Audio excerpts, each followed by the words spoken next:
असफन साहब बताइए कि ये जो इंटरनेट सुस्त है 30-4% उसकी रफ्तार 30-40% उसकी रफ्तार कम हुई है, इसका इम्पैक्ट क्या आ रहा है आईटी सेक्टर पे, ई कॉमर्स पे, डिजिटल इकोनॉमी पे? अस्सलाम, शुक्रिया। इम्पैक्ट जो आ रहा है वो दरअसल ये है कि नंबर वन के जो व्हाट्सएप के जो ऐप बहुत यूज़ होता है पाकिस्तान में। ज़ाहिर है हर इदारे में, हर बिजनेस में, हर इंडिविजुअल जो काम कर रहा है, खास तौर पे जो गिग इकोनॉमी है, आपकी राइड हेलिंग वगैरह है, इसमें सब में व्हाट्सएप की स्पीड के ऊपर असर है। इसमें आपकी जो लोकेशन शेयरिंग होती है, आपकी वॉइस नोट होते हैं, इस तरह की चीज़ें होती हैं जो कि ज़रूरी होती हैं, उसमें असर एक नज़र आ रहा है। नंबर दो, जो आईटी कंपनीज हैं, ई कॉमर्स कंपनीज हैं, हम फ्रीलांसर्स हैं मुख्तलिफ, हम बहुत सारे लोग यूज़ करते हैं एप्स और क्लाउड की जो सॉल्यूशंस होते हैं, सॉफ्टवेयर्स होते हैं, और ये जो इस तरह के जो हमारे वर्चुअल मीटिंग सॉफ्टवेयर होते हैं, जूम है, स्काइप है, गूगल है, तो ये बहुत अनप्रेडिक्टेबल हो जाते हैं। इनमें बाज़ों का लैग आ जाना शुरू हो जाता है, जिसकी वजह से फिर काम मुतासर होता है। और ख़ास तौर पे डोमेस्टिकली जो लोग काम करते हैं और फिर जो एक्सपोर्ट के लिए काम करते हैं, उनको भी ये सामना करना पड़ रहा है कि डिसरप्शन हो रही है, कि स्लोनेस की वजह से, या कभी सही होता है कभी स्लो होता है, तो ये डिसरप्शन की वजह से काम इफेक्ट हो रहा है। अच्छा, असफल साहब ये फरमाएं कि इस वक्त ई कॉमर्स से हम कितनी कमाई कर रहे हैं, पाकिस्तान कितने डॉलर सालाना या माहाना कमा रहा है, और ये सुस्त रफ्तारी से या इंटरनेट के बंद होने से कितना नुकसान हमारे कौमी ख़जाने को और लोगों को पहुंच रहा है? एक तो हमारा अगर ई कॉमर्स को देखें तो एक तो आपकी आईटी इंडस्ट्री है, जिसमें आपके सॉफ्टवेयर प्रोवाइड करने वाले हैं या फ्रीलांसर्स हैं। ये तो तकरीबन हमारे 3 अरब का एक्सपोर्ट है सालाना, जो कि जिसकी वजह से $3 अरब बिल्कुल जो इस वक्त है, जिसको हमें टारगेट है कि जी इसको $10 अरब, $25 पे लेके जाना है। तो ये इस वक्त $3 अरब सालाना है, और इसमें बहुत सारे तरीके के बिजनेस होते हैं। कॉल सेंटर भी होते हैं जो कि यूज करते हैं ऑनलाइन टूल्स को। और फिर जब हम बात करते हैं डोमेस्टिकली, तो तकरीबन $5 अरब का तकरीबन डोमेस्टिक ई कॉमर्स का काम होता है। अच्छा। जो कि तकरीबन जो तमाम ये टूल्स को यूज करता है, इंटरनेट को यूज करता है, जिसमें आपके ऑनलाइन सेलर भी होते हैं, सर्विस प्रोवाइडर भी होते हैं। तो ये काफी ये डायरेक्टली है इम्पैक्ट। फिर अब आपका पूरा जो आपकी इकोनॉमी चल रही है, दुकानदार हो गया छोटा, आपकी कोई ना कोई डिलीवरी, फूड डिलीवरी बिजनेस हो गया छोटा सा जो होता है, जो कि व्हाट्सएप वगैरह इस तरह के ऐप्स यूज करते हैं, जो कि शायद वो ऑनलाइन डायरेक्टली अपनी वेबसाइट के थ्रू तो नहीं करते, लेकिन व्हाट्सएप के थ्रू तस्वीरें भेजते हैं कि जी ये मेरा प्रोडक्ट आया है, या ये मेरी लोकेशन है, यहाँ पे मुझे भेज दें। तो ये तो बहुत बड़े पैमाने पे काम हो रहा है अब तो पाकिस्तान के अंदर, जिसमें मैं कहूँगा कि तकरीबन आधी हमारी इकोनॉमी की बिजनेसेस जो हैं वो व्हाट्सएप इस्तेमाल कर रहे हैं मिसाल के तौर पे, या और इस तरह के चीज़ों को भेज रहे हैं अपने मोबाइल के ऐप्स के थ्रू। जी, तो ये बहुत बड़ा इम्पैक्ट है। सही है। अच्छा, जो मुताल्लिका इदारे हैं या हुकूमत के जो कंसर्न पीपल हैं, क्या आपने उनसे गुफ्तगू की है, उनको ये शिकायत पहुंचाई हैं, और उनकी तरफ से जवाब क्या आया? मुख्तलिफ फोरम से ज़ाहिर ये कंसर्न्स शेयर हुए हैं, जैसे कि आईटी इंडस्ट्री की तरफ से भी, टेलीकॉम इंडस्ट्री की तरफ से भी, ई कॉमर्स साइड से भी हमने किए। इशू तो मेरे ख्याल में ये आ रहा है कि ज़रूर कंसर्न्स तो शेयर होते हैं, लेकिन इशू बुनियादी ये है कि अगर ज़ाहिर है इंटरनेट के ऊपर अगर हमें सिस्टम लगाने हैं और भी कुछ काम करना है, तो ये होना चाहिए, जो हम बताने की कोशिश कर रहे हैं, कि आप बता दें कि प्लान क्या है, कितना इशू आएगा, या किस तरह के डिसरप्शंस हो सकती हैं, बेशक वो वक्ती तौर पे हो, बेशक वो लॉन्ग टर्म में हो, ताकि प्लान कर सकें। कोई भी बिजनेस छोटा से छोटा, बड़े से बड़ा प्लान करने की कर सके, क्लाइंट्स को बता सकें कि जी ये थोड़ा सा इफेक्ट आएगा इस प्लेटफॉर्म के ऊपर या इस मुद्दत के लिए, लेकिन कोई ट्रांसपेरेंसी और कोई इंफॉर्मेशन नहीं मिल रही होती, जिसकी वजह से ज्यादा परेशानी होती है, नुकसान होता है, और बेचारे फिर आवाज बुलंद करना शुरू कर दें लोग कि हो क्या रहा है और कब ये सॉल्व होगा।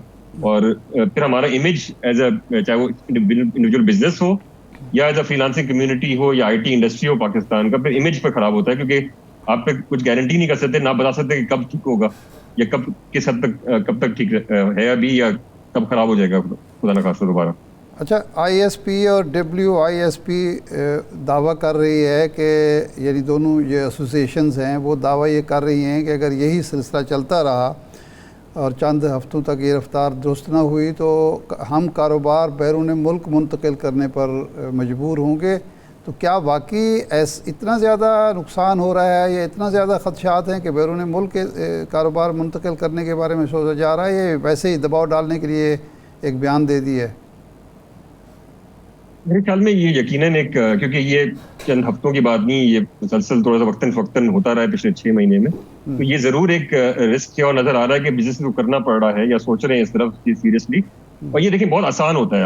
आपको पता है कि डिजिटल इकोनॉमी के अंदर कहीं पे बाहर आपने दुबई या आपने कहीं और यूएस यूके में कंपनी खोल ली, वहीं आपने फिर अपना सेटअप खोल लिया और वहीं से आपने दीगर मार्केट से आपने फिर लोगों को हायर करना शुरू कर दिया, या आपने फ्रीलांसर जो पाकिस्तानी और जगहों पे बैठे हुए हैं उनसे काम लेना शुरू कर दिया।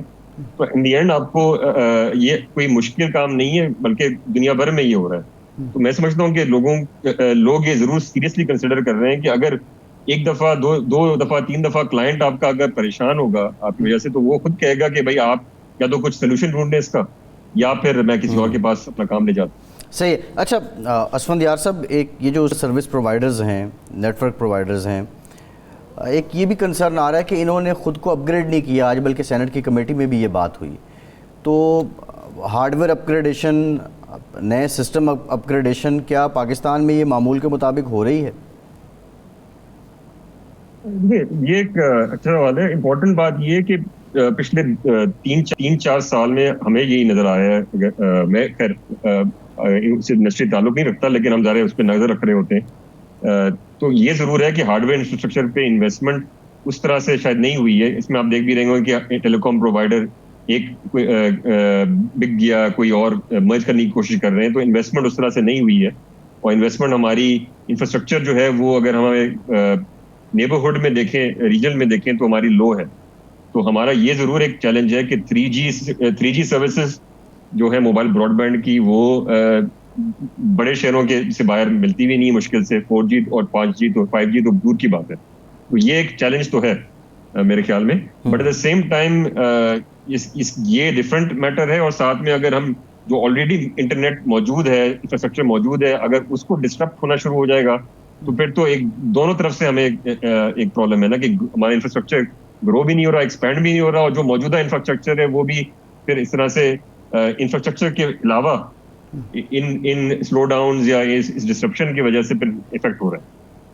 आप जिम्मेदार इसको जो है सर्विस प्रोवाइडर्स को समझते हैं इसका जिम्मेदार, या हुकूमत की पॉलिसी की वजह से ये सारा नुकसान हो रहा है? मैं समझता हूँ कि हुकूमत इसमें ज़्यादा एक बेहतर रोल प्ले कर सकता है कि नंबर 1 IT प्रोवाइडर्स जो यानी टेलीकॉम प्रोवाइडर्स को इंसेंटिवाइज करे, उनको ऐसा एक माहौल दे जिसमें वो इंफ्रास्ट्रक्चर ज़्यादा इसके ऊपर इन्वेस्ट कर सकते हैं, नंबर 1। नंबर 2, ज़ाहिर इन इश्यूज को भी मिलकर इंडस्ट्री के साथ करें कि भी ये जो भी चेंजेस अगर करने हैं वक्त के साथ साथ उनको मुशावरत के साथ करें, ताकि ये डिस्ट्रप्शन अगर थोड़ी बहुत होनी भी है तो फिर पता तो हो कि डिस्ट्रप्शन कब तक होनी है, क्या होना, ताकि प्लान कर सके। देखिए हमारे मुल्क में अलमिया यही है कि हमें आइडिया नहीं होता कि होने क्या जा रहा है, कल क्या होगा, अगले हफ्ते क्या होगा, कब तक चलेगा। तो इस तरह से तो नहीं मेरे ख्याल में हम कुछ भी एक्सपेक्ट कर सकते हैं कि ग्रोथ आएगी किसी भी बिजनेस में या इकोनॉमी में। आखिरी सवाल ये है कि $10 अरब का हदफ मुकर्रर किया है गवर्नमेंट ने। ये इस सूरत हाल में जब ये इंटरनेट स्पीड जो है स्लो भी है, बाज़ औक़ात बंदिश भी होती है, ये 10 अरब का जो 3 साल में टारगेट है ये पूरा हो सकता है? इस वक्त तो बहुत मुश्किल लग रहा है। अगर ये सूरत हाल रही तो मुश्किल लगता है। अगर हम देखें कि टारगेट्स तो सेट हो जाते हैं, पिछले साल भी कुछ साल पहले भी 2023 का एक टारगेट रखा था कि $5 बिलियन तक हम IT इंडस्ट्री के एक्सपोर्ट लेके जाएंगे, उसका आधा हुआ, $2.5 बिलियन तक हुआ। तो टारगेट सेट करना तो मेरे ख्याल में मुश्किल काम नहीं है, बट आई थिंक उसके ऊपर सॉलिड स्टेप्स लेना और लोगों के साथ एक रोड मैप लेके चलना तो वो बेहतर होगा, जिसमें प्रेडिक्टेबिलिटी हो, कंटिन्यूटी हो, इन्वेस्टमेंट हो। तो अभी तो मुश्किल ही लग रहा है कि हम उसके क्लोज आएंगे।